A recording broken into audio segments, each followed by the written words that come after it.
Hey there, Havenites. I'm Josh Olive with Haven Comics. This side, I guess. There we go. Uh, it's Thursday night, which means it is time for some shop talk, and we're going to be talking some comics tonight. So hope you stick around and join in. The more, the merrier.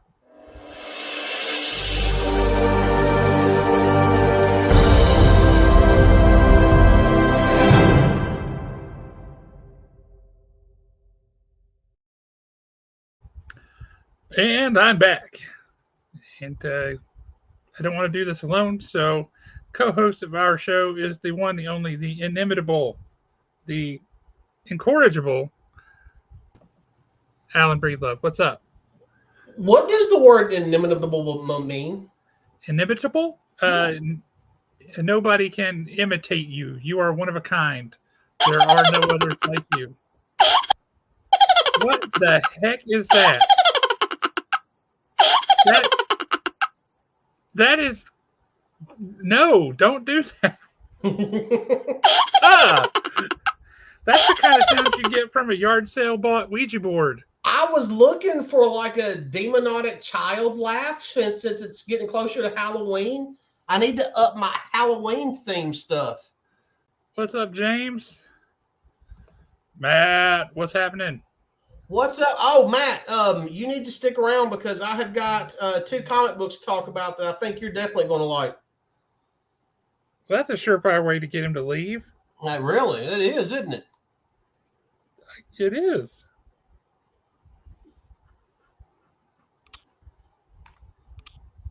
Oh boy.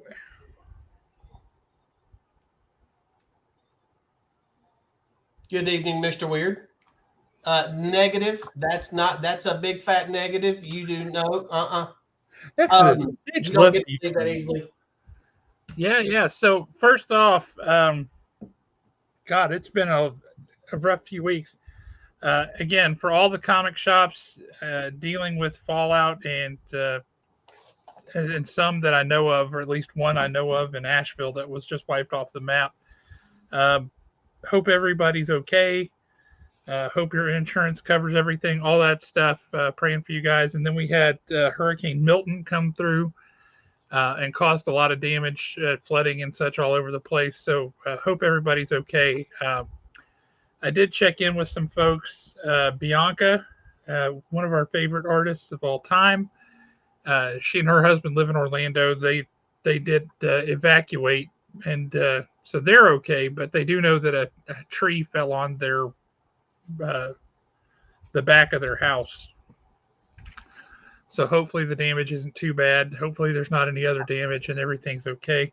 And then last but not least, not far away from us at all in Murfreesboro, Tennessee, I just saw an article that two absolute jackasses wearing Michael Myers masks broke into a comic shop and went straight for the Magic the Gathering cards and stole $8,000 worth of Magic the Gathering cards. And then they attempted but failed to break into another comic shop in Murfreesboro. I didn't even know. I mean, Magic the Gathering's still that big? There's still cards that are worth a lot of money. Oh, wow. But any case, they did catch the two guys, which is good. But for the love of all things holy, people, there's enough stuff going on now without robbing comic book stores. Ain't no comic book stores owners rich enough for you to be breaking in and stealing their stuff. These are people trying to pay the rent. Yeah, really. If you just feel like you really got to rob somebody, rob a Tesla plant or something. They got money to spare. Or better yet, don't steal at all. The government hates competition. That's a good point. That's a good point. Yeah, so a lot of things going on. A lot of comic shops in surrounding states and such got a lot of things happening to them. Just let you guys know, we're all thinking about you. If there's anything we can do to help, let us know, and we are happy to pitch in. Otherwise, we don't want to get in the way, but we want to pitch in and help wherever we can. Yeah, so just wanted to let y'all know. So that said, we got some comics to talk about. Let's talk about some comics. I got a couple of strange ones to talk about that they definitely caught my attention, but we'll talk about them right quick. Let's do it. Right off the bat, this is one of those I did not know it was coming out. It ended up in my box, but the cover of it looked really cool, and I thought, hey, I'm going to give it a shot. Plus, I mean, I think this guy might have a future in comics. I don't How know. in the world do things just end up in your box? It's a comic I don't know, but I did read The Crow, Dead Time, issue number 1. Have you read this yet? It's in my stack, but I haven't read it yet. So it's kind of weird in the aspect. Well, it is The Crow, but it jumps a lot, and it's kind of confusing. And I want to say about halfway through it, and I'll be interested to hear your take on it. To me, it comes across as confusing because our new Crow is confused. Okay. But the one thing that I thought, and I didn't like it first, but the further I went into it, I thought it was a really cool touch. If you look, this right here is the modern scenes with like what's going on after he's awoken. Okay. But this is the art for the flashbacks. So I like that. Yeah, you literally have 2 different art styles, and honestly, the art for the flashbacks is absolutely gorgeous. It looks good. The only thing that I did not like about this comic book, and it does get to it in the first issue, I think it just took a little too long to get to it. Our Crow is actually Native American, and okay. And he died during that time frame, 1800s. There are still Native Americans around. You know that, right? But I know that. But this particular Native American, Joseph, for our story, he died during the 1800s, but he's awakened in modern times. Oh, so like a weird twist on a Captain America kind of scenario. Yeah, and the whole thing about it no wonder he's confused. Yeah, he's very confused, and the Crow is talking to him, and he's like, you remember them. You know them. There's a crime that is happening in modern times, and if you this is where it got really good, and I actually had to read this twice to catch this. But if you look at the art, this biker gang in the modern times, there's something on them somewhere, like say a necklace or a bracelet or something along those lines that looks exactly like something that these Wild West cowboys, outlaws had worn or had that killed his family. And one of them, I totally dig that as a concept. That's awesome. Yeah, and then it's moving that to the top of my read pile now. Yeah, well, not just that, but as he starts to, as they're beating on him now, and it's, in the modern times, this biker gang, he'll hear somebody say something that is the exact same thing that was said when he originally died. And then by the end of it, the Crow is like, you know them, you know them. And he just comes up on everybody screaming, yes, I know them. And he embraces it then. It's kind of weird, but it works. It was so good. That's not a bad analogy right there, James. Yeah. That's really cool. Yeah. Yeah, and that's a good way to put it. You want me to tell you something funny? Yeah. Now that we're talking about the Wild West, I've got a cousin, first cousin once removed, I believe is the proper designation, but she does all this genealogy stuff, right? I got a relative from Texas back in the 1860s, 70s, and 80s named Print Olive. Like a print newspaper, Print Olive. That was his name. Very wealthy. Attained his wealth through questionable means involving other people's cattle, right? Yep. But once he had his wealth, he became the man. He hanged a couple of people he had accused of cattle rustling. And so the pot calling the kettle black there, right? Yep. Here's the thing. These wrestlers that he hanged were from Arkansas and appears that my wife is related to them. That's a weird twist. So we're this whole Romeo and Juliet story. We didn't even know about it. My kin was killing her kin back in the day. What are you going to do? So next time y'all get into an argument or something, you can just throw your hands up in the air and say, I now understand why the feud started. That's right. Yep. Next up on my list, it was kind of a sad issue, and I wasn't expecting a sad issue, and that was Daredevil 14. Yeah, I thought that too, and I also was not expecting that. I don't think that we've seen the last of Father Matthew. No, I don't think so. I hope not, because I like him. Yeah, and then the whole thing about the exchange between him and Elektra.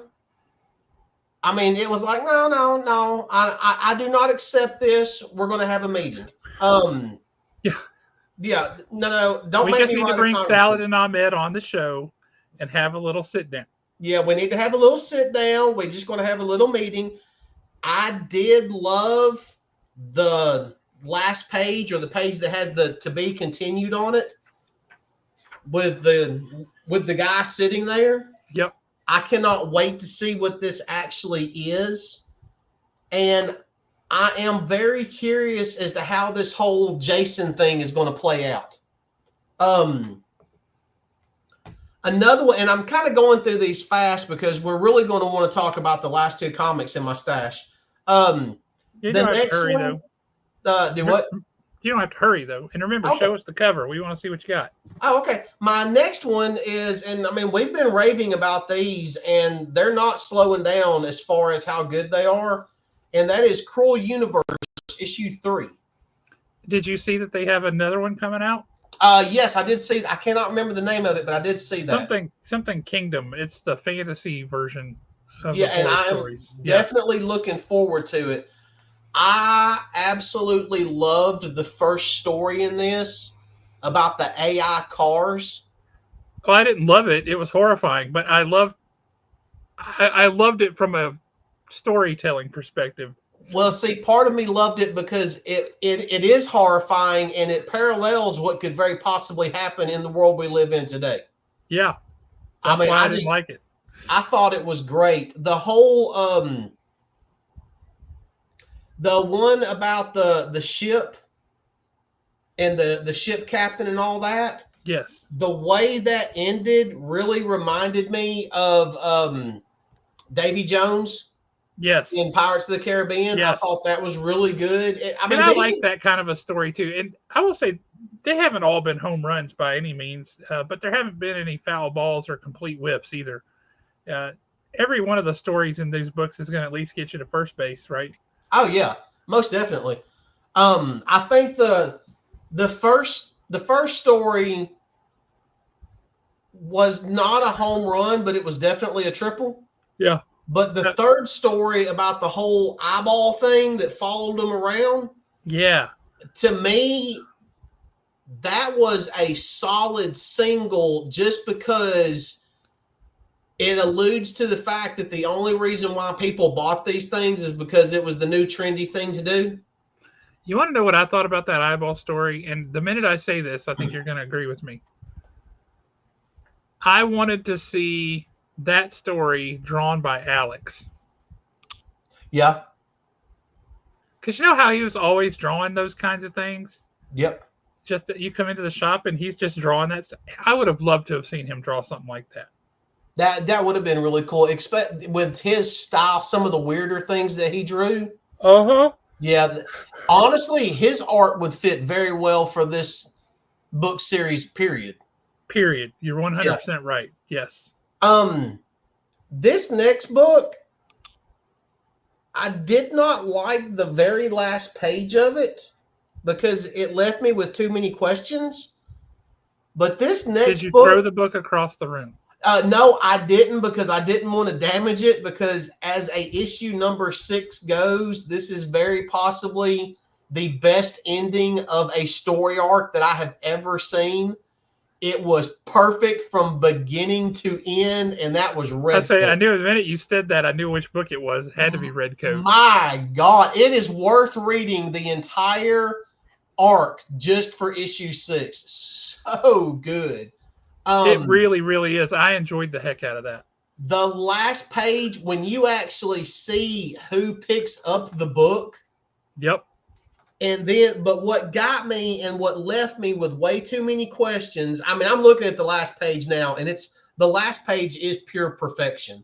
But it just says next epilogue. Epilogue, how do you say it? Epilogue. Yep. So what's going to happen? Are they taking a hiatus? What's going on here? I don't like not knowing. Yes. There is going to be an epilogue is just like a capper on the story. It's the thing that comes after. So if you read a book and here's the plot, here's all the stuff that happened, and then the epilogue is like a little summary of like a few years later maybe, or whatever, that just kind of puts a bow on it.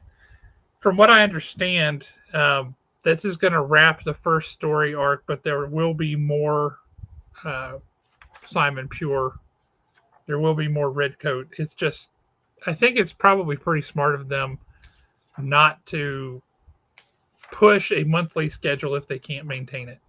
Well, okay. So plan story arcs and plan breaks. I'm looking for the timeline page. Here it is. Okay, so we have Simon Pure. Hey, you guys. What? I mean, we've got Simon Pure. We know that this right here, he's roughly 100 years old. We know that Simon Pure appears in Geiger. Correct. So he is in that timeline. He's made it that far.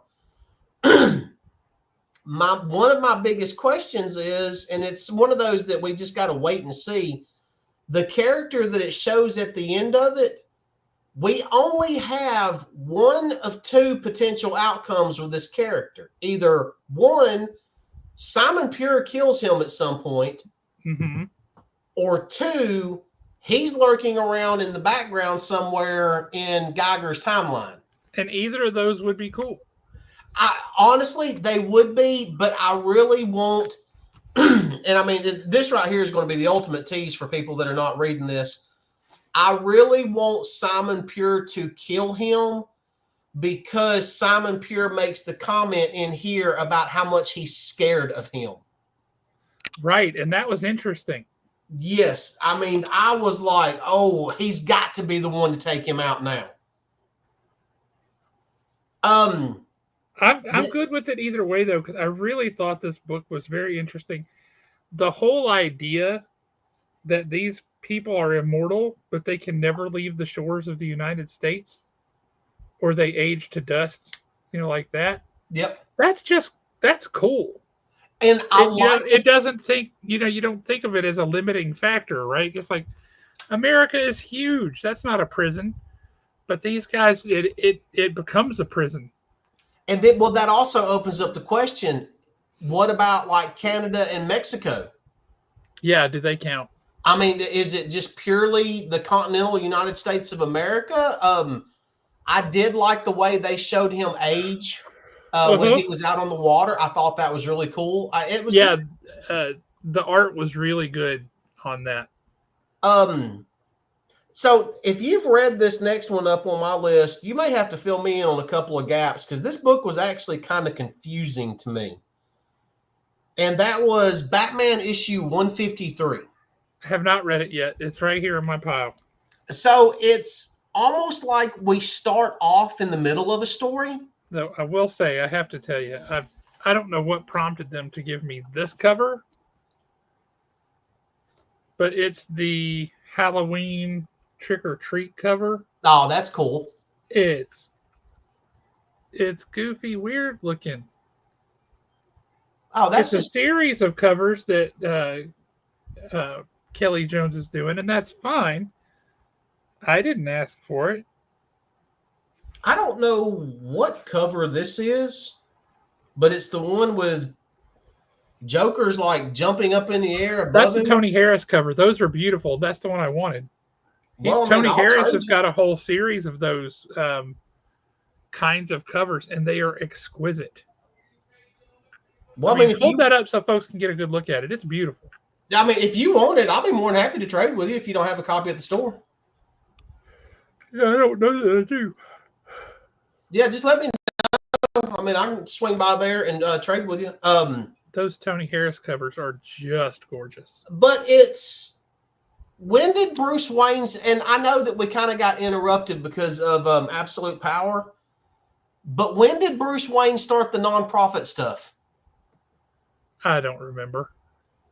And then, I mean, I vaguely remember something about his hand, but when did he fix it? Well, he got his hand lopped off in the story that happened after Yeah, but Failsafe. he was running around with that black mechanical hand. Yes. But he doesn't have that in this, or if he does, I missed it. I don't know. I haven't read that yet. Okay. But I don't know. It would be weird if he had regrown his hand. That doesn't seem likely. And then What the? Wow, bless you. Ah, that hurt. Bless you. Oh, that was painful. And you would think that with the way it ended just before Absolute Power started, with him and Selena walking into the new house, and then how they were together in Absolute Power, they, their little team thing, you would think that she would be in this one. Yeah, but she's not. I mean, it just kind of, like I said, it's kind of weird. It almost like it just picks up in the middle of a story somewhere. I mean, it was still a good issue. I mean, there is I'm assuming there is a major death in this one, or what I would consider a major death. Yeah, somebody does end up with 2 in the chest. The Riddler is our main antagonist for right now, which is cool. I like what they're doing with him. But the last, and this is for our wrestling fans, the last, let's see, 1, 2, really and truly the last 3 pages of it, you've got the House of Strickland, and it is, I'm guessing they're going to do a Swerve Strickland comic book or a one-shot, or maybe they're just going to do a couple of these in the back of comic books. I don't know. If you're a wrestling fan, it was kind of cool. So for the AEW fans that may be watching, there's your shot of AEW characters as comic book characters. So I thought that was I wasn't expecting that. I thought that was pretty cool. So the last 2 books that we're definitely going to want to talk about, I had actually brought another book, but then I got to realizing I haven't even read it yet. And that's Epitaphs of the Abyss issue 3. I'll check it out quick. But Hyde Street #1. I like I definitely want us to talk about this one for a bit because I love that book. Well, I'll tell you what, I'm going to tell you my thoughts on this one, and then I'll do my bonus book, and then you decide which one we're going to talk about. All right. And we might end up talking about both of them. I don't know about this one. We'll find out here in a minute. But so I had already read the Ash Can. I know you'd already read the Ash Can. I liked the first story. I liked the Boy Scout, but Mr. X-Ray pieces everything together. About the first story is just an introduction. It's just the establishing shot of what Hyde Street is. And I like that it's a competition. I like that Mr. X-Ray, he didn't participate in the competition, but this dude's got some serious skeletons in his closet too. which is how you get to Hyde Street. Exactly. And I like that they pulled that in about how, about how he ended up on Hyde Street. This was a solid, and you said it best last week when you said Twilight Zone. Matt Posey, you need this book. Tots, you need this book. This thing was great. I cannot wait to see at the end of it. You've got it's basically the scoreboard. Yep. But you have all the characters that are in the game. They're playing this game. So I cannot wait until they introduce these new characters. I was really leery before because I think even before issue number 2 comes out, there's a one-shot called It Happened on Hyde Street, Devour. Yep. And I was like, what kind of thing are you trying to pull, selling me this one-shot before you've even given me more than one issue of the regular book? But I got to confess, now I'm very interested. Well, and see, that was the thing that because I was like examining this picture of Devour. Trying to figure out who she could be on the scoreboard. The list? Yes. Yeah. So unless she's this Raquel Vane, maybe, I don't know. But I mean, art, perfect. Story, perfect. I mean, this was definitely a 10 out of 10. 100%. Yeah. I was trying to figure out before it ever came out, how in the world, like, your main character is Mr. X-Ray. This is the guy who came up with all the goofy stuff that was in comic books that we all sent away for. The X-Ray specs, the cardboard submarine, the sea monkeys, all that stuff. This guy that got rich off of selling crap, junk to kids. And you're like, what the heck, man?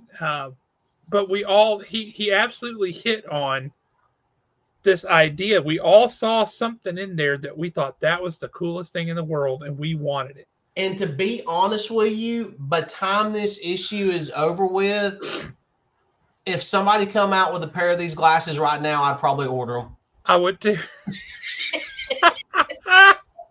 That's awful.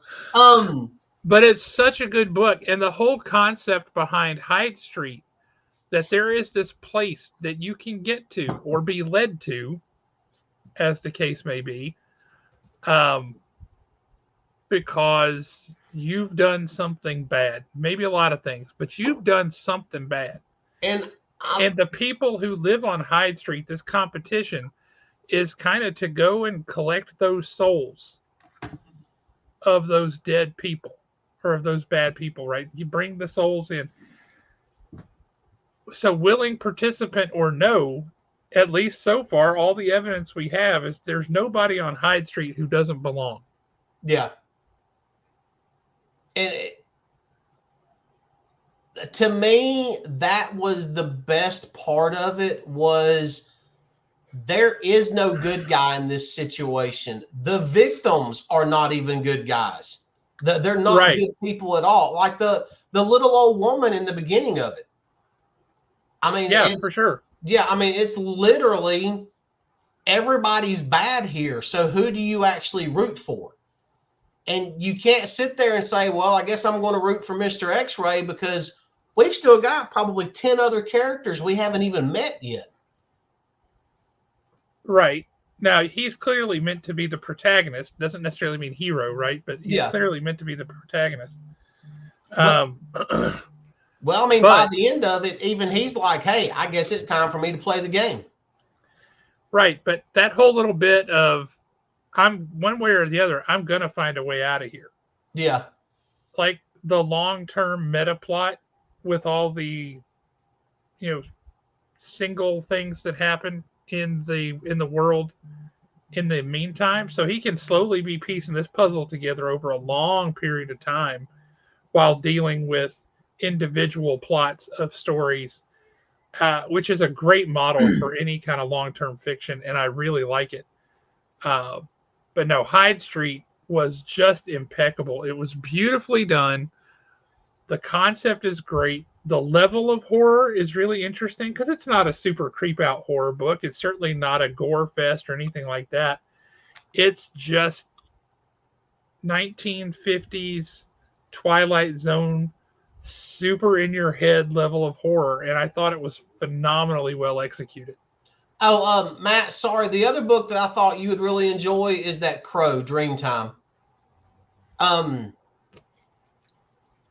Yeah, and the thing about Hyde Street that if you think about it, when they get tired of really and truly messing around with or writing about Mr. X-Ray, they could even do it to where he traps a bad guy there to take his place, and you pick up with that story. Oh, So, I yeah. mean, they can legitimately write characters off and bring new characters in at any given time they want to. So, I mean, you could have an entire comic book series of main characters, kind of like G.I. Joe. Yep. Technically, there's no true main character of G.I. Joe. Anybody can be in it at any given time. Yep. This last book, and then we can drive back into Hyde Street if you want to.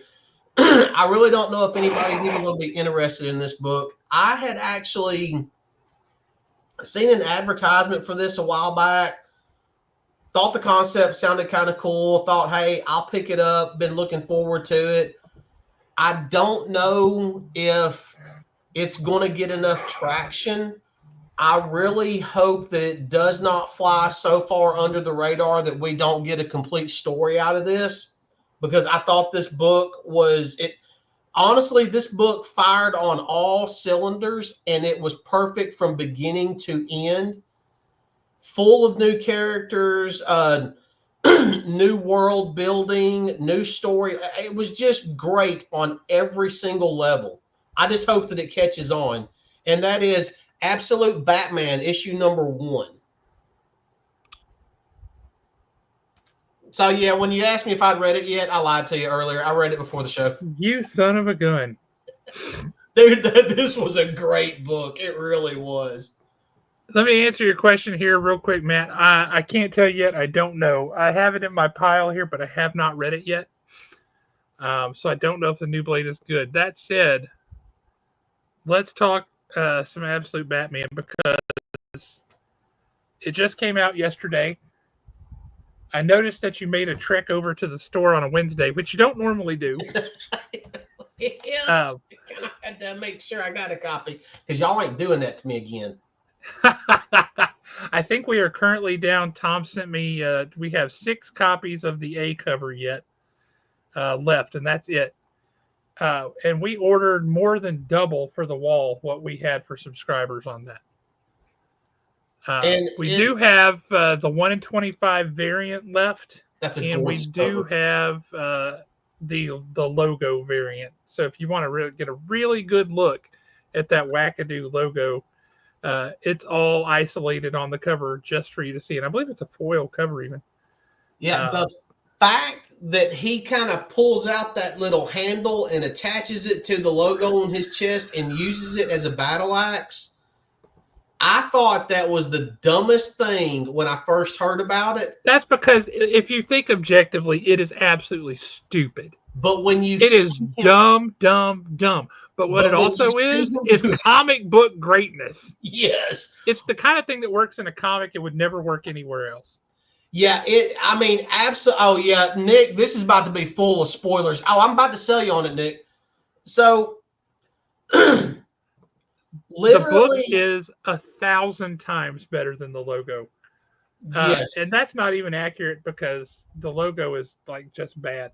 But the book is phenomenal. And I got to tell you, man, I've been itching. I've been twitching, because I got to read a preview of this a week or two back, and it blew me away. I went into it very, very skeptical, and it 100% blew me away. I was so happy with this book. Yeah, it's really great. It's really great. Posey's saying don't spoil it. So let's talk around it without spoiling things if we can. Okay, well, we kind of can't talk around Alfred without spoiling him. Well, I think we kind of can. Well, right? Because I told you last week, Absolute Alfred is a different beast. Honestly, not really. Because just hear me out on this. I agree with you. I agree with you on this, but I'm going to see your rationale because I also think he's not, but you see him expressed in a different way. Yeah, you definitely see him drawn differently. You see him expressed differently. But go back to Batman, the animated series. Alfred is what they called a cousin. He was basically British Special Forces. Yeah, that's not the same thing as redneck down here. Kind of, he's my cousin. Yeah, I mean, that was kind of their code name for each other. This is what you would picture that being, that version of Alfred being, and not an old butler. Hang on one sec. I need a clarification. You want the 1 in 25 variant, and you want the logo variant? Is that what you're saying, Matt? Let me know in the comments or text me or something. Yes, there is an Absolute Wonder Woman. I've already read that one as well. And then an Absolute Superman. I have not had an opportunity to read a preview copy of Absolute Superman yet. But we'll talk about both of those. But basically, here's the nutshell version, and I'm going to try to sell y'all on it without spoiling too much. This is from the All-In universe. It is Darkseid has remade the world the way that he wanted it remade. It is a lot different world. One of the coolest aspects of it, and you do get like a picture of it, are the people that Bruce Wayne actually grew up with and who he's friends with. Mm-hmm. I thought that was a really cool touch, but in this one, Bruce's parents were never rich. His dad was a school teacher. His mom was what, a social worker? Something like that, yeah. Yeah, something like that. Went from socialite to social worker. Yeah. He merged with Spectre in the All-In one shot. And if you don't know Spectre, Spectre is one of the oldest and strongest entities in the DC universe. Spectre is extraordinarily powerful. But the whole thing, and here comes your spoiler alert. Bruce's dad, Thomas, is murdered in front of him, but it happens at a zoo. And it's basically gang violence at a zoo. So he grows up without his father. He's not rich, but I'd love to. I love the fact that he still has his intellect. Yep. He's still extremely smart. The book itself, everything, it's not written from like Batman's perspective. It's not written from Bruce's perspective. It's actually written from Alfred's perspective. Yep. You can already tell that by the end of this book, Alfred's respect level has done shot through the roof. They'll end up working together one day, but it's not going to be anytime soon. But you literally, it gives you this brief rundown of how he's able to know the city as well as he does. And I told you that was really cool. That was one of the coolest aspects that I've seen on it. I like the whole, if you read it, the first page and the last page are tied completely and totally together with one simple sentence. Bats are crazy. Yep. And he does get pushed into the bat enclosure while his dad's trying to protect all the kids on the field trip. And bats are crazy. That was kind of the little sign thing. And then what he does at the end of it, and then it does the whole bats is crazy thing again, just the words. I thought that was brilliant the way it tied it together. The way that the Joker is in it, so you do get a first appearance of this universe's Joker. The way he is described in it, this might actually be a more terrifying Joker. But because in my mind, this Joker is going to be a lot more cold and calculating he's supposed to be like basically the absolute Joker. So when we even see in this, there's no white skin, there's no green hair or any of that. He just looks flat out evil. And I think that a Joker that's because we have to admit, our Joker that we've grown up with, some of the stuff that he does it because he thinks it's funny. Yep. And in this Joker, he doesn't have a sense of humor. Yeah, he has no sense of humor. He doesn't think anything's funny. To answer your question, yes, absolutely. Bruce's origin story is different, and it has to be. In a world where his parents, in a world where Bruce Wayne's parents, where they didn't have any money, right? Mm-hmm. They weren't going to fancy operas. They weren't wearing pearl necklaces. This stuff wasn't happening. They're barely scraping by, paying rent in their apartment, right? So this is a Batman who you think that the wealth is fundamental to Bruce Wayne, and it's not. His brain is what's fundamental to Bruce Wayne. The wealth is a foundational aspect of the character that he was built on, but it's not what he's made of, right? So you take that idea, and that's the idea of the whole absolute universe, by the way, is to take away those foundational things the characters are built on, and all you have left is what the character is made of. And that is not changed. It's the same Bruce Wayne that you're used to in that respect. That core kernel of intellect and reason and vengeance and drive, that's all there. That's all him.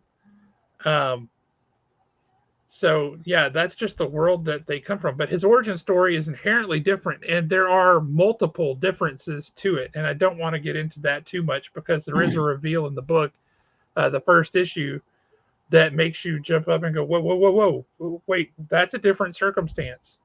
How does that change this character? Are we talking about his friends, or what are we talking about? No. Which part are you talking about? Dance around it. Put it in the private chat. Okay. And see, that was, I liked that there's no money. I liked that it literally comes down to, like you said, flat out intellect and basically rage. I saw that. Oh, yes. That, okay, I'm glad you said that because, I was actually going to bring that up here in just a second. But, no, so I'm not going to bring that up now. And that is a massive fundamental difference.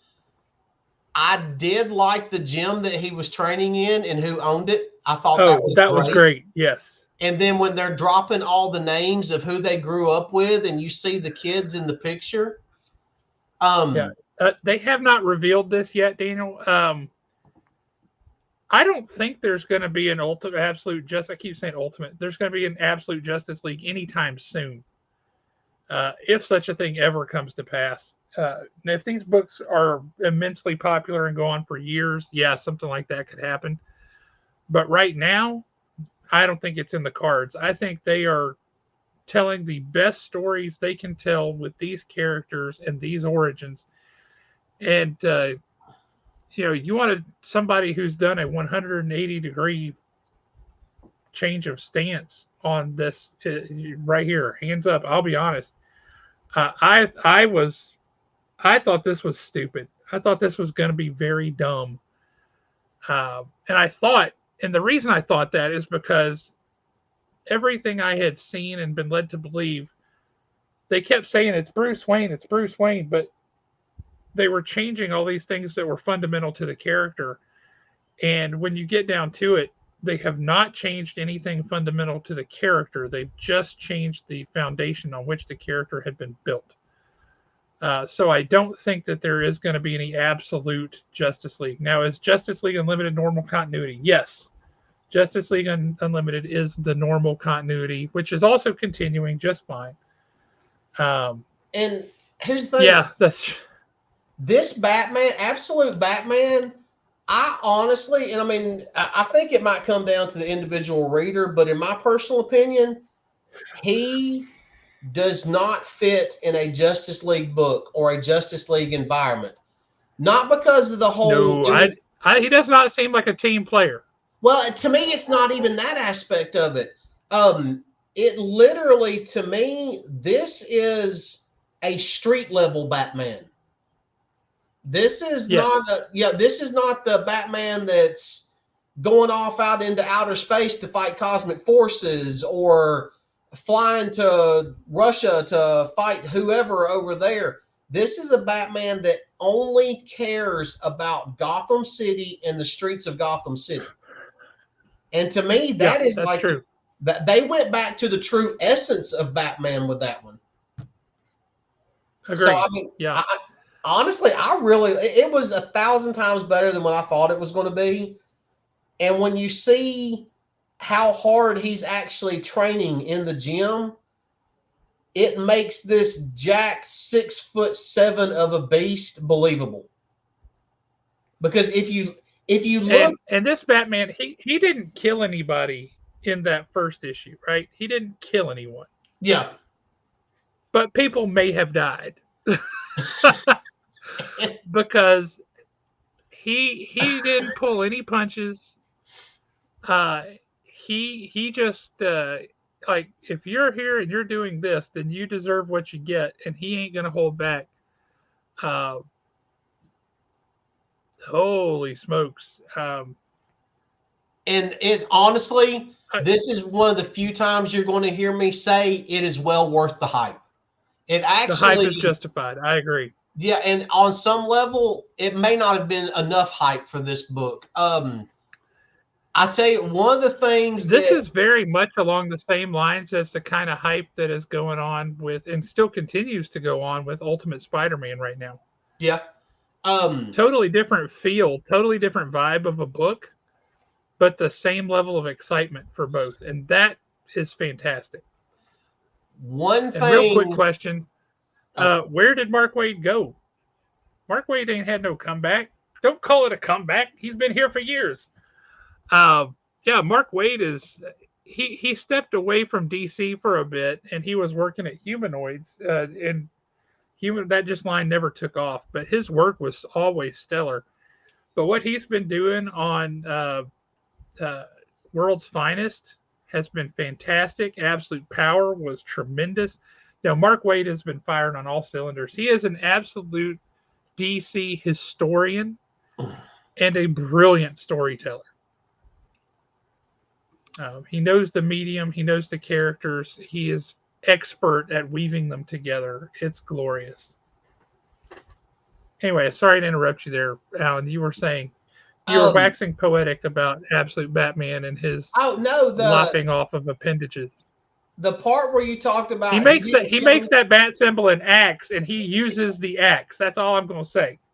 But the part that got me though was, and I actually went when I read it, was when he basically told them that it was time for them to leave unless they wanted some more.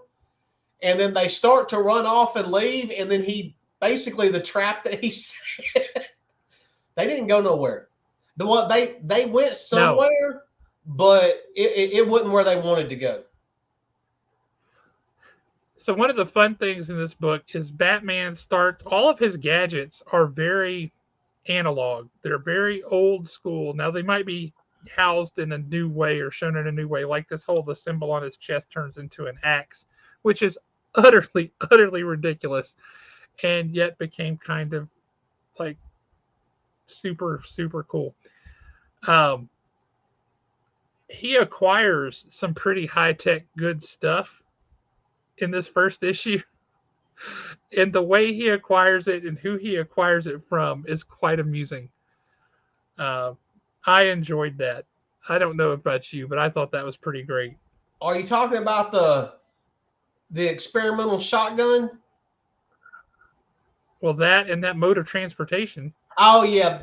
That was great. But the fact of what he does with the shotgun and how the person that he took it from is laying there on the ground defeated, but they're actually more offended by what Batman did to the shotgun than they were by the fact that Yes. they've been beaten.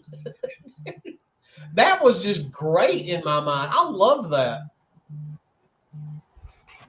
Yeah, I thought that was pretty great. So, I mean, it's these two books right here these are two reasons to go to the comic book store tomorrow. I know I saw. Well, if the comic book store you're going to is Haven, you only got one reason to go tomorrow. Oh, is this one already out? We sold out of Hyde Street #1. It's sold out across the country, in fact, and it is going to a second print. Okay. Well, then sign up for the second print. But this one right here, I'm telling y'all, if you're local and you want a copy of this book and you need to swing by Haven tomorrow and get it, because I don't think it'll be there by lunchtime Saturday. I really don't. Oh, no, it absolutely won't be. And that, was that Lehman Sharp variant? Is that the one that you got on the wall? Liam Sharp. Yeah, dude, that cover is gorgeous. Yeah, there's quite a few of the covers that they had for that were gorgeous, but it's kind of one of those things like Ultimate Spider-Man, Miles Morales, back in the day when he first came out. The only person that could really draw him that he looked right was Sarah Pichelli, right? Because she created that look for Miles Morales and his suit and all that stuff. And he looked right when she drew her. It didn't look right when other people did. And in some respects, that's also the case with Absolute Batman, because Nick Dragotta designed it. And so when he draws this big, ginormous, buff Batman,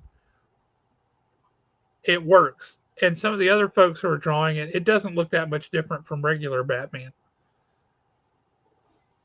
And I don't know. I just thought these other covers, a lot of them are great, but some of them are just like, yeah, I get it. It's great, but it doesn't look like anything to write home about. And one thing that I wanted to, and I know you picked up on it because you had mentioned it a few weeks ago, how he's got like these stilt things that he would walk on that's like on his cape. Yeah. There's one little, and yeah, you think, okay, that's kind of a dumb concept too. But there's one little thing in that bat enclosure that makes it make sense. There's one little. It's like it's some type of defense mechanism or something. Well, it's a bat physiology. His suit really draws a lot on bat physiology, not just I'm going to vaguely resemble a bat and bad guys will be scared. It's bats are really well adapted to a lot of things. And so, yeah, the way they walk and the way they walk on their wings is interesting, and that he kind of adopts some of that. I just get the feeling that Scott Snyder and Nick Dragotta did a whole lot of bat research of the actual animals. So that also makes me interested to see what other things he's able to do with that suit and how he designed it. Well, see, and now it's really got me curious as to what they're going to do to Superman, Absolute Superman now. Yeah, you got to think, like, what foundational elements do you take away from Superman? And that's the one I'm so frustrated that I haven't had a chance to read any kind of a preview on, because I'm dying to know what foundations do you take away from Superman? Do you take away Ma and Pa Kent? Honestly, you kind of have to. I mean, is that what you take away? Do you take away that he was the only one that escaped, essentially, from Krypton? I don't know. I don't know what you take away, what you change that's foundational but not fundamental. I just don't know. I'm really curious to find out. In the case of Absolute Wonder Woman, the foundational thing that they stripped away from her was where she came from. She was born on Themyscira, but she was taken by, oh, who the heck is he? Apollo, I think. Yep. She was taken to hell, the Greek version of hell, and she is raised by one person in hell, and that one person cannot say, like, the ability to say the word Amazon has been taken away from that person. So she can't explain to her what she is. She can't tell her, and she doesn't have any of the benefits of growing up on Paradise Island and all those kind of things. So what does it become when, you know, what does she become? How does she become what she is if she is raised in hell? You're not wrong, and that's the thing that DC's kind of been building toward this for the past couple of years. It's like they have refocused on storytelling and said, you know what? If we tell really good stories and we have good art, people will come. And they started that a couple of years ago, and it's like it is finally catching on, and it's becoming more common across their books than not. Case in point, I have not been a Superman fan. I have not read a plain old Superman comic or an action comic since Lord knows when. Superman has always been kind of a rough character for me because he's too powerful. He's too good. There's not enough things that could present any actual threat to Superman. Right? Superman is just, when he's paired with Batman, he kind of works. You have this whole light and shadow sort of thing, but Superman on his own, I just haven't been all that interested. But y'all, I read this week. Now, see, I'm not reading action, but I'm reading the normal Superman title. Let me tell you, bud, you best get on it. This is the start of a new story arc. Okay. This is fantastic. I'm definitely I'm reading the next issue. The art is great. The story is great. This is just a super solid book, and I'm really excited for it. I'll show you. It opens with the original Phantom Zone projector. Nice. And then the next thing you see, it cracks, right? That's how it starts. Also, I gotta say, the new Fortress of Solitude looks a whole lot like Space Mountain. It really does. A lot like Space Mountain. I'm like, that is Space Mountain, people. But what comes out of the Phantom Zone projector?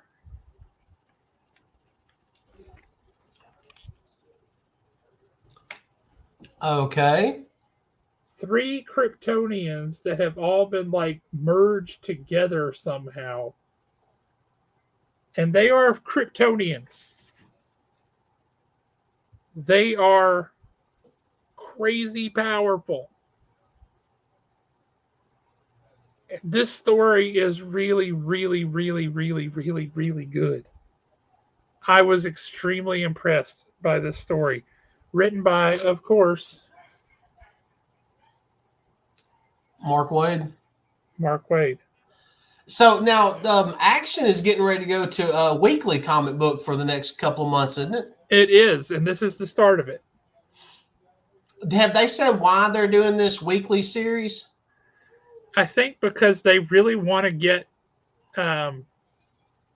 this story out as quickly as possible, because they think it's going to be big and they want to put it collected into trades quickly, because this is going to sell. The whole idea is, a long time ago, and if you remember your DC history, which Mark Waid surely does, they they discovered the Phantom Zone, and they said, you know what this place is great for? All these Kryptonian villains who have been running around murdering civilizations and doing all these other things because they're super powerful. Um, the Phantom Zone becomes their Australia. That's where they stash all these villains and horrible people, these murderers and all this stuff. This is where they put them, right? Yep. Well, as this beginning of this episode shows, there's a crack that's happening. There's something going on, and things can escape from the Phantom Zone, and they're messed up. So this story is Clark Kent says, I got to go to the Phantom Zone and see what's going on. Okay. So that's where he's going. And that's where this issue is headed. I am really intrigued to see what happens next.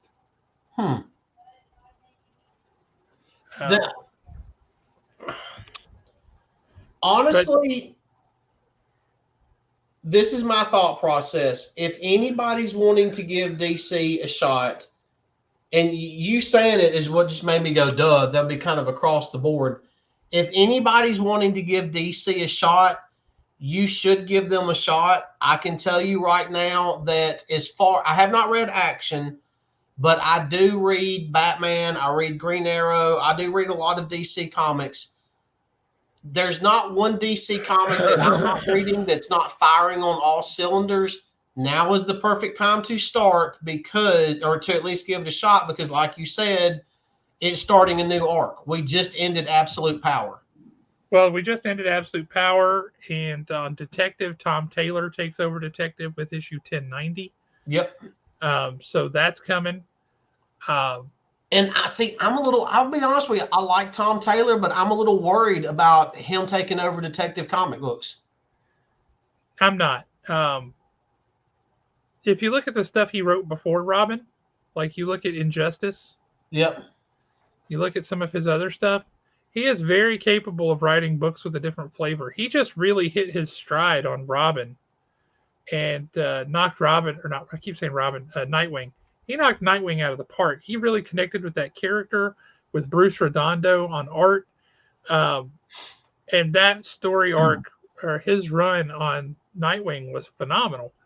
But he is fully capable of switching gears and writing a solid story. And I think that he's going to do a good job on it. I really do. See, just to me, though, Detective Comics is supposed to be dark and gritty. And I've never seen him really and truly write. Honestly, I don't think, unless he comes out the gate swinging, he's not going to touch Ram V on dark and gritty. Ram V's had this very ethereal, like out of body experience kind of a vibe to it. It was like he was reading a dream. Yeah, and so it was just very, very different. So see, Daniel's saying he didn't really care for the past couple of story arcs. So with what Ram V has been doing, right? Tom Taylor's definitely coming back to less ethereal and dreamlike and more hard hitting focused stuff. I mean, if I recall the little like couple of pages that I saw, it opens up with like Batman standing in a room with somebody in a chair and that person has been murdered. Yep. And nobody knows how it happened. Okay. So if he's going to put the detective back in Detective, I'm all on board with that. It's one of the most irritating things to me is that the greatest detective in the world never does any detecting anymore. Now, I'm going to intentionally say this wrong because I said it wrong according to someone a while ago. And this has been a while since I've actually brought this character up. And I have promised myself I would never say this character's name properly again. But if Tom Taylor's going to do something like that, I really and truly want him. I want to see the detective in Batman to go against a super smart sneaky Zaza. You mean Zaz? Zaza, I think Zaza Gabor is yeah, I know, but see, I said that one time being a smart aleck, and it honestly it pissed somebody off. And the fact that they got mad over that, I thought was hysterical. So I've never said the name right since then, and I refuse to. That is funny. But I just think that's that and crap. His name just Pigface, Mr. Pig. What? See, I don't even care about him. He's just dumb to me. Honestly, I think that if you took those two characters, so remember it was I believe it was an Alex Delaware. Was it Alex Delaware? No. Morgan Freeman and Gary Ells was in the movie. It was Kiss the Girls. Do you remember that? Yes, I do. So in the movie, you had two serial killers that actually worked together. Yep. I would like to see something like that between Zaz and Pig. I think that could get really dark and really creepy really fast if done properly. Almost like they could even take it to the level of dark and creepy with, especially with Detective Comics, is say the movie Seven. Yeah. So that's what I would like to see, at least for one good, dark, disturbing story arc for Detective Comics. And he's got to be a detective because that's literally the title of the comic book. It is. And it doesn't have to be that dark and disturbing for me. Though I have nothing against it. But I would like to see more mystery and less superheroics in Detective. I would like to see Matches Malone come back. I would like a lot of that kind of thing. I'd like to see him where there's not a paper trail that he can just use a computer to solve. He's got to get out on the street and put clues together that are so disparate that no amount of AI, no amount of computer crunching is going to put the pieces together. It takes a brilliant human intellect to put these parts together. I would love to see that. I really would. I think as it goes on, after we finish the setup and everything in the world building, I think that's what we're going to get with Absolute Batman. I think there's a certainly that possibility, and I hope that that's the case. Because one of the things you have seen is not having those resources at his fingertips. He's had to get really creative with how he finds out information and how he does things. And I hope that he continues in that vein. Yeah, and I mean, in Absolute Batman, and this is not a spoiler on any level, you do get that one shot of him sitting there at a desk, and he's got 4 monitors in front of him and a computer. And you're thinking, okay, so we got that, but here's the thing about it. You don't have a supercomputer backing him up. You've literally just got a basic Dell sitting there beside him. Yeah. You're not wrong, Daniel. Mm-hmm. When he puts that last mark inside his nostril or on his eyelid or whatever, yeah, what do you do? And here's my thing about Victor and about Pig. If you go back to, and I cannot remember, it was a mini series that they did, and it ended up being the Clock King behind all of it. It was the series where it introduced the Help. Yeah. Whatever series that was, Tom King made, in the brief little bit that you had him in there, he made the Clock King a very formidable adversary that was creepy. He wasn't dark, he was just creepy. Why can we not do that with like Victor Zsasz and Pig? Well, I don't even think it has to be somebody whose name we know. Like, you get to Victor Zsasz, he kills to kill and to make his marks and get his trophies, right? Not really a lot of mystery there. The mystery might be catching him, but he ain't trying to hide, right? Yeah. It doesn't have to be anybody special. It doesn't have to be anybody new. And matter of fact, I think it would be more interesting if it introduces a character where he has to piece the parts together to figure out who the heck it is. And it's not somebody we already know. I would love to see that. Well, Because see just a that, plain ordinary dude who's super smart and a sociopath can be horrifying. but see, that's where, to me, that's where absolute Batman would come in. Because if we refer to that first issue and the photo and some of the names dropped, there's already some major players that have been taken completely off the table. Yes, that's true. So could our new Joker, or this version of the Joker, could he be that guy for us? Could he be that character that he's really and truly got to, use his intellect to catch? I hope so. I hope so. I really do. But I don't think that needs to be limited to just Absolute Batman. I think that should also be in Detective. It should be a freaking detective. He should be figuring stuff out. And I think that's a way cooler means of doing it, is to have these stories that happen. There was a series a few years ago, and it was kind of disjointed because it took forever to come out. I think it was an 8-issue series or something like that. But the series essentially opened up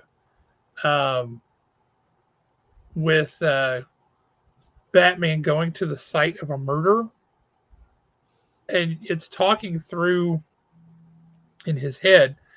He's saying, I don't catch criminals by thinking like the criminals. And you see him laying like under the floorboards, looking up into the room. And he's like, I think like the victim.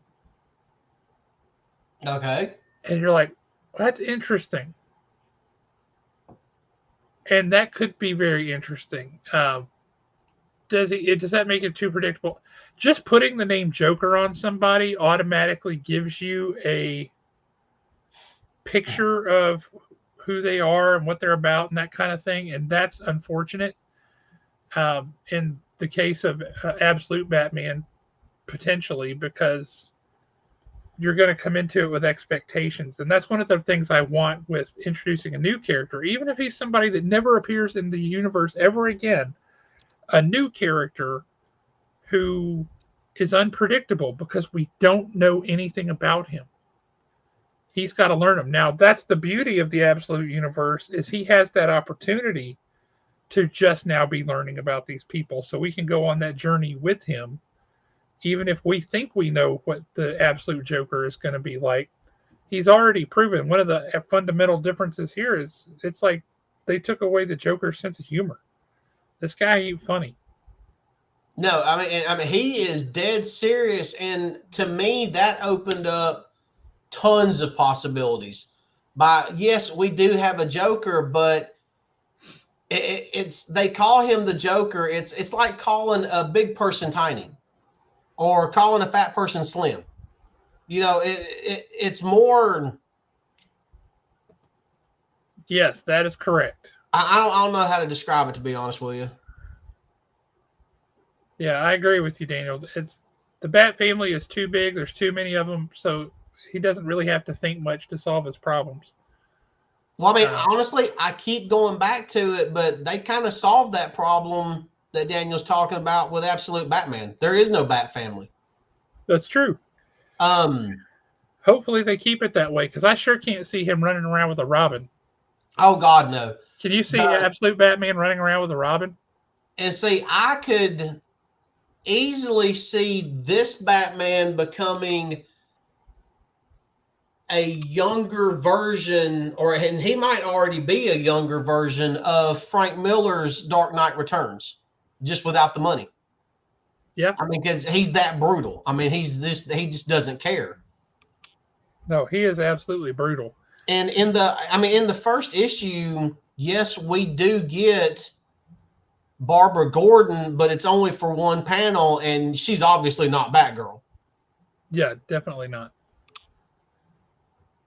Now, you want to change gears and talk about another book for a minute? Can we say this is better Rebirth? No, not really. because we have the rest of the DC universe is trucking on, same as normal. Rebirth was a line-wide reboot. It was a soft reboot. It wasn't like a total starting over from scratch kind of a reboot. This is just a new universe. This is just a new world. It more aptly compares to, that's true, it more aptly compares to the Ultimate Universe at Marvel. Yep. Really does. But you want to switch gears and talk about another book real quick? Let's do it. What you got? Because if you haven't read this, I don't know that I've seen very many books that are more Alan Reeds than this one. Really? No, I have not read it. Just the title of this book is all you. Have you read it? Yes, I've read it. How is it? It's an Alan book. Okay. All right. This is an Alan book. Seance in the Asylum. I want to say the year is the 1800s or early 1900s. I'm looking for something that says, and I don't remember. 1865. Here we go. This is the mental institution. All right. That's back in the day when they were cool. Yep. And essentially, they want to try this therapy with these people who are pretty messed up. And they bring in this woman who is a medium who can talk to the dead. At least she claims to be able to. Not everybody believes her. And certainly not everybody thinks that even if it is true that it's a good idea. But they're like, their theory is maybe these people are disturbed because they need to talk to somebody who's gone. Okay. And it does look like a creepy Broadmoor. You are not wrong. Only people in Alabama will get that, but yes.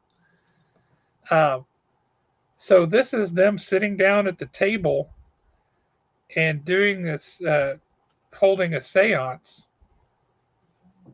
to bring spirits back to talk to some of these people. And of course, weird things happen and it doesn't go well. So they're about to shut down the whole program, but the one guy's like, I don't know, maybe we should try it. It's just an interesting picture into an insane asylum during this time period. The spiritualism of the time period. And there are certain things that happen on some of the panels where things, like the art is distorted. Like you see her face, and then it's just like it was a time-lapse photo or something, and it's like this, like... Yeah. It's stretched and elongated. And sometimes people are like super thin, like they're in a funhouse mirror kind of thing. But it's kind of like this whole spirit world thing where you can see people differently and things like that. And I just think this is a book. This is a solid book, and I think you would very much like this book. I'll definitely read it. I was very happy with this. It's kind of under the radar book from Dark Horse. Is it a one shot or is it going to be a mini? It's like 4 issues. Oh, okay. Speaking of comics and speaking of the number of issues being put out by Dark Horse for a book, that reminds me, final order cutoff for Mark Spears' Monsters #1 was on Monday this week. Mm-hmm. Here's how the comic book market goes for anybody who doesn't know. Here's orders for #1 of a book, right? Doesn't matter what book it is. Whatever this number is, here's #1. Here's how many you order of #2. Some people way down here of #2 because #1s sell better than #2s. Here's where orders were for Mark Spears' Monsters #1. Yep. You ready? Here's where orders were for Mark Spears' Monsters #2. Nice. That's always a good sign. It went up. He sold more copies, or more copies have been ordered of Mark Spears Monsters #2 than Saga sold. Wow. And it's just not normal for orders to go up on a book like that. But people have ordered a ton of the second prints of #1. And #2 has done very well in the pre-orders. So very exciting stuff. Congratulations to Mark. That's awesome. Looking forward to some real success there for Mark. And I will say he is including a little bit of a little tribute to Alex in issue #2.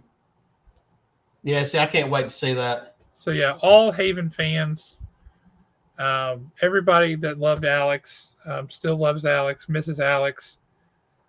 Little tribute to Alex in issue #2, and that's awesome.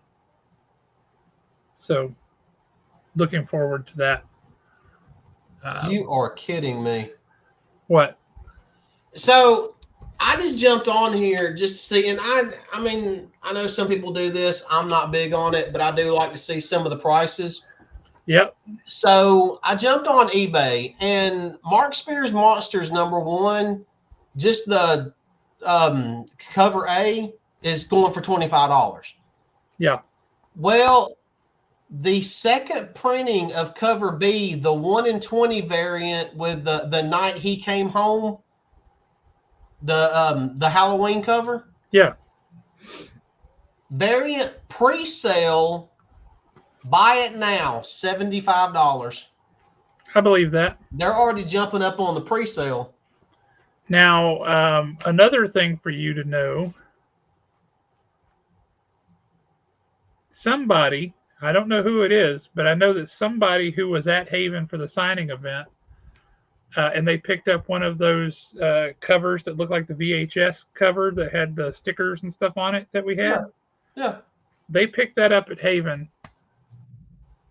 We were selling those for $15. There's only 10 of them in the world. One of them sold on eBay the other day for $152. Good Lord. So somebody, don't know who, somebody made a very good deal for themselves. Well, there's another one on there right now.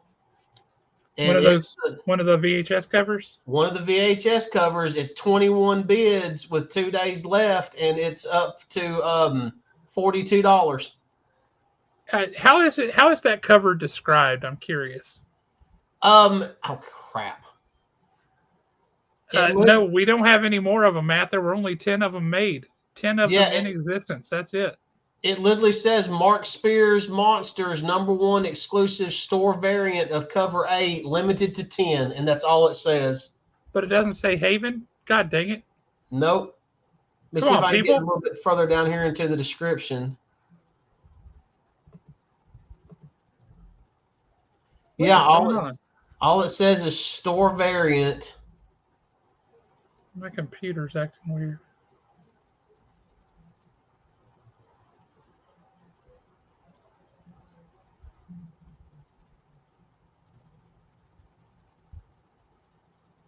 And I mean, I can't tell who this person could possibly be.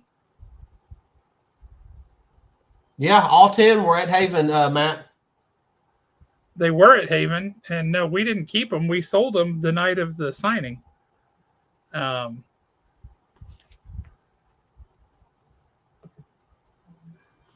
I don't know. Something locked on my computer, and now I can't. I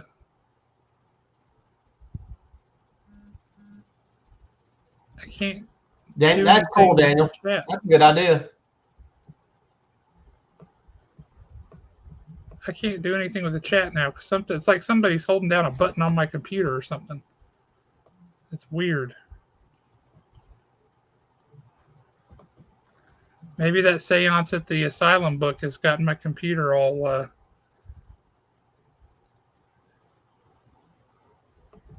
jacked up. Yep.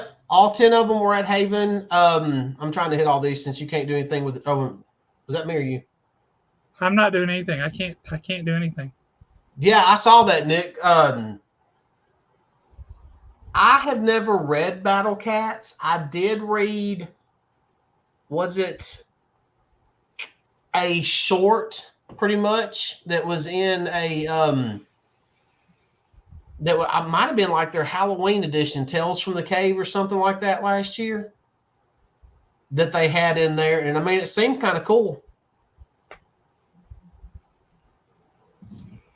Let's actually do this because I'm intrigued by all this now. I wonder if it's we're about to find out. I'm not going to call anybody out.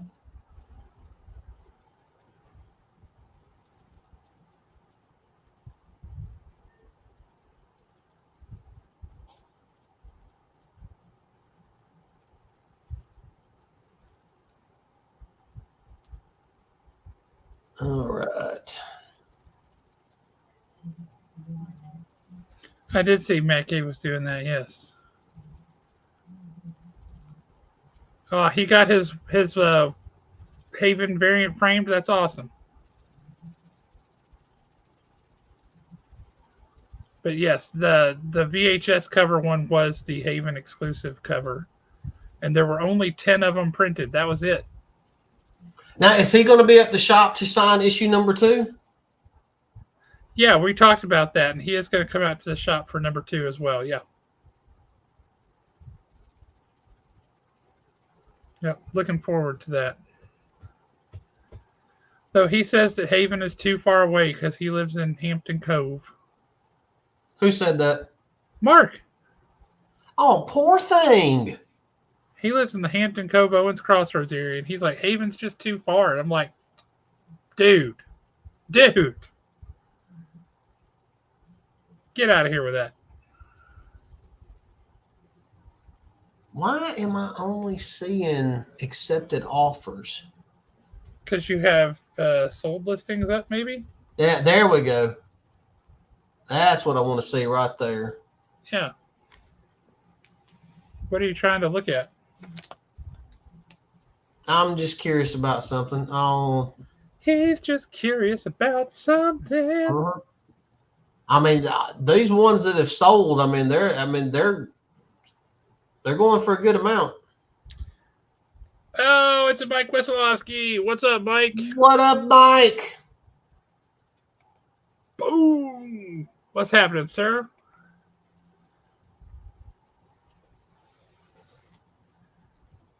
But yes, I think it's the E cover, the one with the Bride of Frankenstein. Yep. That one is the one that's going for the most outside of. It's going for more than the cover A for sure. But I think outside of some of the ones that are like the one in 75 variant, that's the metal cover and stuff like that. That one's going for the most, and it was up to like 150, 160 bucks a week or so back, and it's kind of settled down at about 80 now. Last I checked. Yeah, and see, I got that cover, and I got that one in cover A, and he signed both of them for me. Oh, Mike, brilliant show. You've missed so much. You have to go back and rewatch it. Yes, you did get that cover, so that was awesome. Well played, sir. Well played.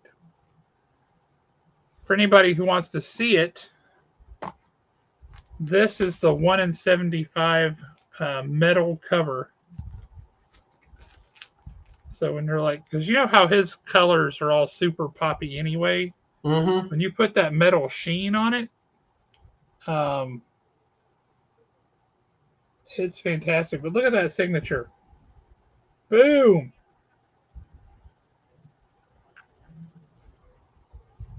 Pure metal. Why is it cycling through all? I don't know. I'm not doing anything. I mean,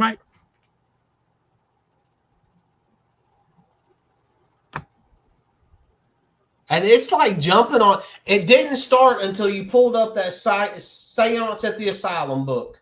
That's what I'm saying. Oh, I've definitely got to read it now. We done tapped into something. The other world is mad at me for giving away their secrets. But no, Seance at the Asylum was a solid, solid book. It feels,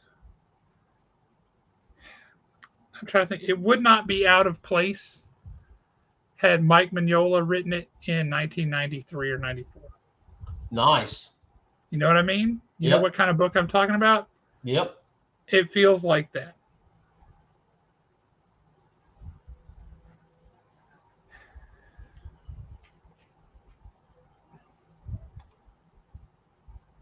All right, I will pass that along.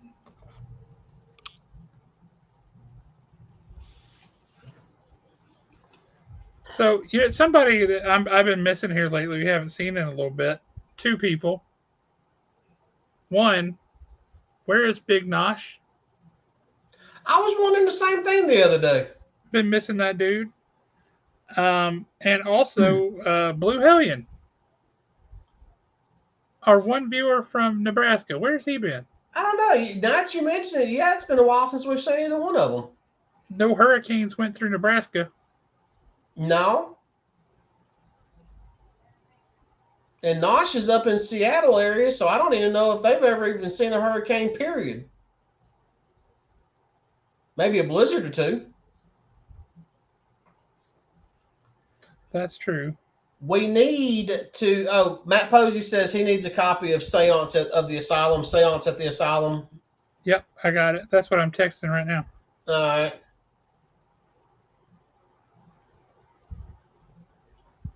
It's such a good book. I was very pleased with it. Oh, next week.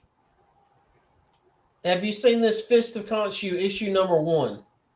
Have you seen her? Tell me, have you seen her? More specifically, have you seen the Stephen Platt cover? Why don't you pull it up on the screen so I can tell you? I can do that right now. I know. You have the technology. I am still a little bit freaked out that we started talking about Seance at the Asylum and suddenly my computer started going nuts. Yeah, that's pretty awesome. Yeah, if you get a copy of that in, I'm going to need it. Yeah. That to me, that's something that's worth sending off to get graded just so it'll be nicely preserved and framed. Yeah, that's pretty awesome. Stephen Platt's been doing a series of variant covers at DC for the past little bit, and it's good to see him coming back to his Marvel and Moon Knight roots. Splat. That is pretty excellent. So we have a guest coming on the show here in a couple of weeks, don't we? As of right now, yes, we do have a guest scheduled for the 24th. Do we want to go ahead and reveal to people who that is? I think we should go ahead and reveal to people who that is. And then But anybody who has stuck with the show this long tonight or has just joined us, get a little a preview here of coming attractions. And to be honest with you, my computer is still freaking out. It's just not popping everybody's comments up now. The way we have sit here and fangirled over Absolute Batman and Hyde Street, we probably should give them a little something, a little treat for sticking with us. That's true. We should. So for anybody who is just now joining us, you absolutely should be reading Absolute Batman, and you need to be reading Hyde Street. That sums up most of the show. So yep, most of the show. Now, as far as the reveal is concerned, did anybody read this little comic book that we kept recommending called The Devil That Wears My Face? From Mad Cave Studios? Did anybody read this little comic book that we kept recommending, Moon Knight, City of the Dead? From Marvel Comics? Or a Punisher miniseries? With the new Punisher. With the new Punisher. Also from Marvel Comics. Yep. If you did, and you have any questions, you should tune in October 24th at 7 p.m. Central because we will have none other than David Pepos himself on. Yeah! Can I get an amen? That's going to get some good stuff right there. Amen! No to all of the above. Well, don't worry, Mike. There's still time. Yes, there is. You've got till the 24th. So you get up to Haven. I know we have the trade of the new Punisher series that he did. And that was really good because it's not Frank Castle. It's a new guy. He's not the Punisher. He insists that he is, in fact, not the Punisher, but everybody is calling him that. It was a really good intro to a new character, and I really liked it. Are you reading Space Ghost, Mike? Because if so, he's currently writing Space Ghost for Dynamite. Space Ghost. I read an interview with him just before Space Ghost released, and one of his things was to give Space Ghost a backstory and a reason for being Space Ghost. Because if you think about it, we never got that when we were kids. So yeah, he's done a great job with Space Ghost, filling out that world and all that. I've really enjoyed Space Ghost, and I've heard I haven't read it yet. I've got it at home, but a lot of people are reading. Look who it is! About you, Blue. But we were lot of people just talking about you and saying we have missed you, and hoping you're all right. Yeah, I've enjoyed all of them. Also, I'm not reading Thundercats, Mike, but I've really enjoyed Johnny Quest and Space Ghost. And if you're liking those, Mad Cave's Flash Gordon has been excellent so far. Oh, Flash Gordon's been great. I don't understand why more people are not reading that book. I have a pretty good idea why. Because if you think about it and you're honest, there's been a lot of bad Flash Gordon. Yeah. Right? Nobody had any reason to get their hopes up that Flash Gordon was going to be any good. There's been a lot of bad Flash Gordon. What people didn't know was that if you tune in to Mad Cave's putting out a lot of good books. And they're not going to go wrong with that. Yeah, Mad Cave has just been solid. I mean, just solid for a while. You have been missed. Just so you know. So just in case, if Blue, Mike, if y'all might have missed it, we just announced a few minutes ago that on October 24th, we're going to have David Pepos on. So comic book writer David Pepos, who is very, very good, and we're excited to talk to him and ask him some questions and get some more insights into some of these characters. I'm itching to ask him about Moon Knight: City of the Dead. I really am, and to hear what he will be able to talk about his plans with Cable. Yeah, no doubt. Definitely want to hear about what he's got coming up with that, because he is one of those writers that could get me reading Cable again. Same. Yeah. And that's one thing that I want to ask you about. If you look at Moon Knight: City of the Dead, you look at Space Ghost, then you've got The Devil That Wears My Face, Punisher. If you did not know any better, you would never know that the same person wrote those 4 books, because they are all so totally different. And they all have one thing in common, though. The writer. They're really good. Yeah, really. And I'm thinking there might be a follow-up to The Devil That Wears My Face.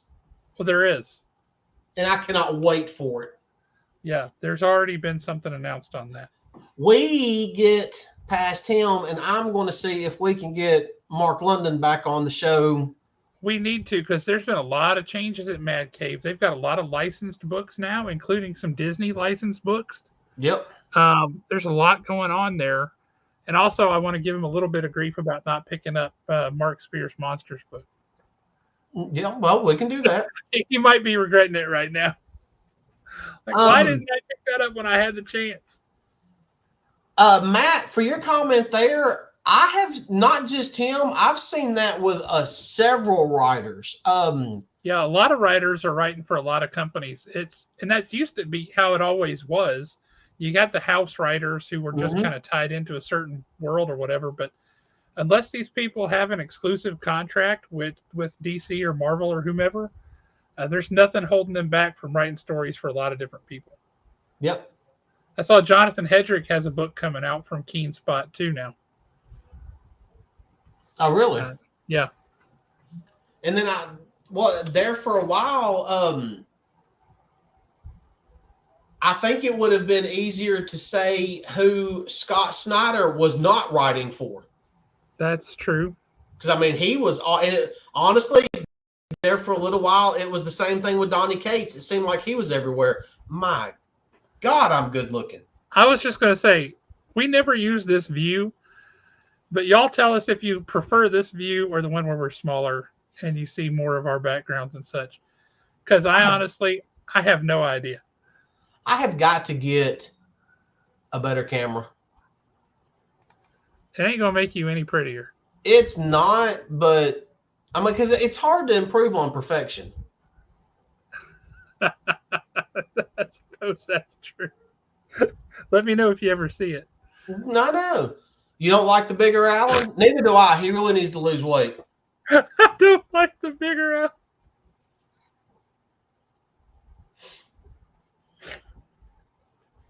Mm-hmm. And you had Upward Sports. Upward Sports. Oh, that's hysterical. Have you still have not changed what I put underneath your name? I'm talking about you, Josh. I see that, and no, I just now noticed it since you pointed it out, but no, I did not see that. That has been there since Mark Spears was on the show. Are you serious? Yes, I'm dead serious. You nut. Oh. What you would be our first luchador. That's true. We have not had an official luchador as yet, so yeah, that spot is available if that's something you're looking for. Boy, that's the truth. Much easier to write for multiple companies, multiple comics in a month than it is to draw. The art takes a long time. You say that, if you really and truly look at the time that Black Tape come out with Dan Panosian, and I mean, he was writing it and drawing it. He was but you don't know how long he worked on that. Yeah, well, good point. But I mean, he was all over the place at that time also. Yes. I mean, it's honestly, and I'm going to say this since we don't have a guest, because if we had a guest, it'd be like, oh, he's just blowing smoke. We're at a point in comics right now where we are just absolutely blessed with some amazing writers. Oh, absolutely. I mean, we are getting some great stories. And it's, with the exception of like a handful of titles, Marvel's doing really good. DC's knocking it out of the parks. They are. You would be harder pressed to find an independent company that's putting out a bad product. Well, I don't know about that. There's a lot of them, but there's a lot of really strong independent companies right now too. Well, let's say, how about the independent companies that we cover? Well, yeah, we read what we think is going to be good, and I mean, so, I think that AWA is going more toward a Kickstarter business model, which drives me insane, and I wish they wouldn't. Which is absolutely heartbreaking, because AWA was stomping everybody for a while. They were. I mean, I could give you a grocery list of comic books to read by AWA that would just have you begging for more. Speaking of which, I've got to reorder Red Zone trade again. Oh yeah, the Red Zone is a great one. Oh Devil's Highway, yeah, Grindel, Mike. Kentucky. Some of our older, when I say older, but some of our past episodes that we've done on here, you'd probably get tired of listening to me talk about AWA. Because, I mean, it was like every week there was something new that had shown up in my box from AWA. And, I mean, it was just, I loved it. Devil's Highway is one of my favorite series that they've done. Red Zone was great. Oh, crap. Redemption. Yeah, Redemption. Redemption was all. Redemption. That movie was straight up. I mean, that comic book was straight up Linda Hamilton in comic book 100%. form. Yeah, it was excellent. Grindel, Kentucky was great. Yeah, Not All Robots was great. Surprisingly to me, that one was great. But yeah, it was. And Madness. Yes, The Madness Ribbon Queen. was awesome. The Ribbon Queen. Just a lot of great books. Yeah, there's only one series from AWA that fell flat for me, and that was Marjorie Finnegan. Yeah, I didn't care for that one either. I think it could have been so much more. I really do. Agreed. Yeah, I agree. But yeah, I wish AWA would get away from the Kickstarter focused model and back to putting stuff in comic shops, because we sold very well. I really enjoyed a lot of their stuff. It was great. So hang on a second. Since you tried that one, we've never used this one that I know of either. Oh, well, it doesn't do anything. That's why. Neither does that one. Nope. Yeah, we use that one. Yep. Huh. Interesting. Yeah. I really want to make this one work now. That's a better one right there. Is that a better one right there? That's good looking. All right. What had I had done? I had done something. See, what had happened was... What had happened was...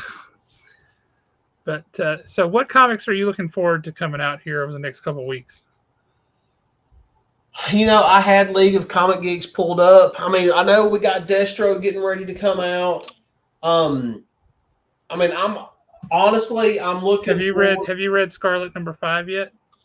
No, I have not. I did run up to the store yesterday, but the only thing that I've read from this week is Absolute Batman. Which was a good choice, solid choice. Yeah, and I knew that you'd want to talk about that one, so that's why I went ahead and knocked it out. You are correct. I appreciate that. Let's just see. This is not a comic book, but while you're pulling stuff up, I do want to show off a little. I don't know what is going on. My computer, ever since we pulled up Seance in the Asylum, my computer has seriously been acting up. I just got a pen, like a writing utensil. It's a custom pen, the Nautilus. Look at this. Obviously, this is not the pen itself, right? This is just what it came in. Yep. Super cool. 20,000 Leagues Under the Sea. Check this pen out. I'm not one of those people who gets all that excited about a pen typically, but I love 20,000 Leagues Under the Sea. And whoa, what just happened? Something just happened. I just lost. This went full screen mode on me. Okay. Anyway, I don't know if you can make out any of that detail. Oh, nice. But it's the Nautilus on the pen. That is cool. I do like that. Now, one book that I am looking forward to, and I mean, I don't know, which I am kind of curious about it, how it actually does, but I'm looking forward to seeing what direction Green Arrow goes in now that Absolute Power is over with. Yeah, that's a good question, because he was building up to Absolute Power for a long time. And I guess now we'll see where things go, but that's a good question. And then the 23rd, we've got The Hunger and the Dusk, Book 2, Issue 3 come out. Finally. IDW, you better put them two together. Tired of messing around with this. Yeah. Yes, Out was a great book by AWA. Oh, Out was excellent. That was one of the early ones too. No, that was really good. I would have liked to have read more of that one. More in that world. What is? That's what. This cover of Redcoat number 7. You have to put it up on the screen, man. Nobody can see it. I mean, after the after the way issue number 6 ended, this is an ominous looking cover, and it's so plain and simple too. That's pretty awesome. Yeah. See, I like that one right there. Oh yeah. One of the things I really like about Redcoat is that you've got a 300, 400 year span that you can tell stories in. It's a lot of storytelling potential. Mm-hmm. A lot of storytelling potential. Oh, well, on the topic of Scarlet number 5, since you haven't read it yet,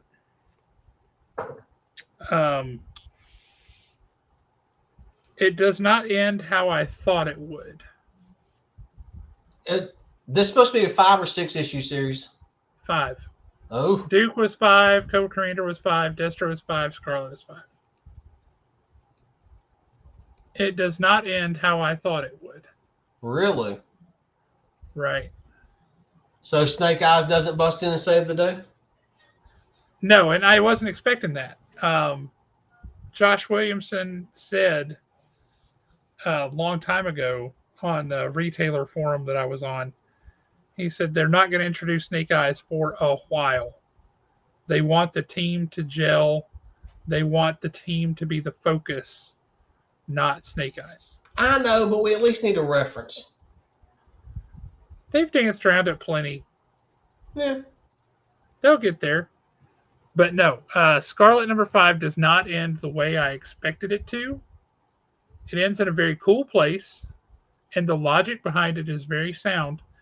It just wasn't where I expected. So now I'm curious to see where that story goes with her, because that's interesting.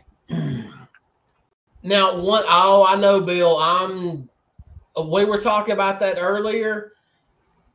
I'm wondering what's going to happen with Nightwing after him. But at the same time, I think I'm more worried about what's going to happen to Detective Comics with him. Grasshopper. Yeah, I don't know. We're just going to have to wait and see. We just got to let it play out. If I was Josh Williamson, I would throw y'all a curveball. I would never introduce Snake Eyes, but I would introduce Sean Collins. Oh, boo to that. And Sean, don't you say boo to that.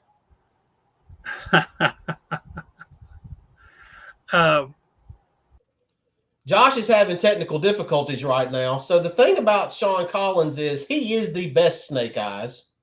I don't remember if there was one that was just a DC logo for All In. Probably there was. There were logo variants for everything else, and they were all foil variants. Yeah. I'm pulling it up now. I wish I was joking, y'all, but ever since we talked about that book, Seance in the Asylum, my computer has started doing stuff on its own. This is super weird. I might need Alan to come over here and do an exorcism on my computer. Yes, there was a foil variant of just the DC logo. I'm looking at it right now. Was it the old school DC logo, the DC bullet, as they used to call it? The round? Yeah. Because the the thinking is that logo is coming back on DC books. The logo from the 70s. Honestly, I would 80s. do that on just the Absolute books, just the all-in books. I think it's the other way. I think they're not going to be on the Absolute books. Oh, okay. But yeah, that would be pretty cool. I miss corner boxes on comics. I really do. I do one too. of the things I like about the Image books and the Ghost Machine books is they have that corner box up there. Yep, and Mark Spears had a corner box on a couple of them. Yep. I miss that corner box. It's kind of a dumb thing, but I liked it. It's what I grew up with, so it made a difference to me. Anything else you want to talk about before we wrap up and let folks get on about their evenings? No, I think I am good. We kind of deep dove on Absolute and Hyde Street for a little while, so I'm happy and content. Those are the two main books I wanted to talk about tonight. Anytime you go to Hyde Street and you're able to walk away, that's a good day. It really is. It really Hyde Street, is. There ain't no coming back from Hyde Street. And if y'all haven't read Hyde Street yet, you need to get on it. If you have any inkling whatsoever that you liked the creeptacular vibe of old school Twilight Zone, Hyde Street is 100% there with that vibe. It delivers. It's really, really good. And Absolute Batman made a convert out of me. I was extremely skeptical, and then I thought it was fan-freaking-tastic. Yes, yeah, definitely corner boxes on comics, not the ones on the street corner. Nobody needs that. That's a tripping hazard.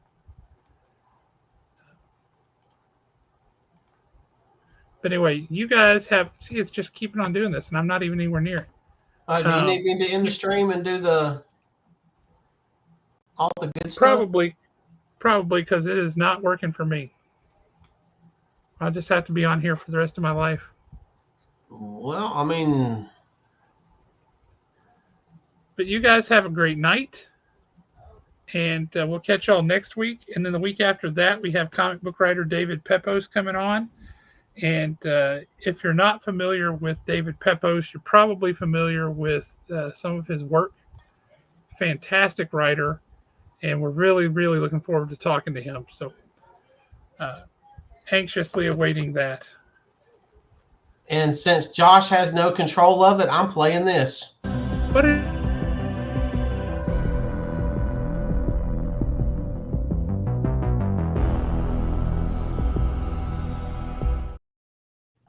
now, you know what? I'll go ahead and give y'all this one.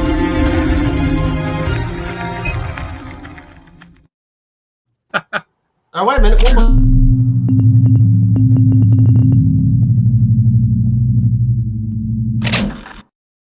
You know what? That was when we had Jeremy Bruna on, or we had Lindsay on as the guest. We had to ask her an American question. Okay, hang on a minute. I don't remember this one at all.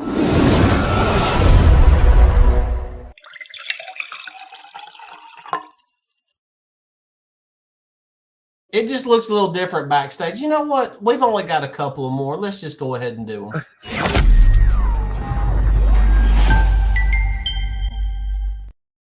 I always did like that one.